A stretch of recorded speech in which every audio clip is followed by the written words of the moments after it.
এই মুহূর্তে বাংলা টেলিভিশনের সবচেয়ে পুরনো ধারাবাহিক অনুরাগের ছোঁয়া। এই অনুরাগের ছোঁয়া ধারাবাহিকের ফ্যানেদের জন্য এলো এক বড় খারাপ খবর। এই ধারাবাহিকটি সদ্য নতুন অধ্যায় নিয়ে এসেছে। নতুন অধ্যায় নেওয়ার পরে গল্প এগিয়ে যাচ্ছে একেবারে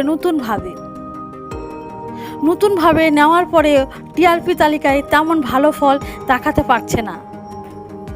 এখনও সেই আগের মতো একই জায়গায় দাঁড়িয়ে আছে।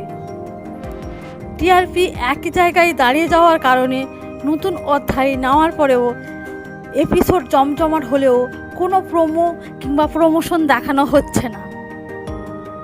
সেই প্রথমে একটা প্রোমো দেওয়া হয়েছিল, এখনও এপিসোডগুলি এত ধামাকা হচ্ছে তবুও কোনো প্রোমো সামনে আসছে না। পরমা অভ্রের বিয়ে, সুদীপার বাবার কিডন্যাপ, এত কিছু এপিসোডে দেখা গেলেও কোনো প্রোমো দেওয়া হয়নি, যার কারণে অনুরাগের ফ্যানেরা বলছে এত ধামাকাদার এপিসোড হচ্ছে তবুও কোনো প্রোমো দেওয়া হচ্ছে না, তাহলে টিআরপি কিভাবে বাড়বে? সামনে আদিত্য সুদীপার বিয়ের ট্র্যাক আসতে চলেছে, সেটারও কোনো এখনও প্রোমো দেওয়া হয়নি, যা দেখে খুবই মন খারাপ অনুরাগের ছোঁয়ার ফ্যানেদের।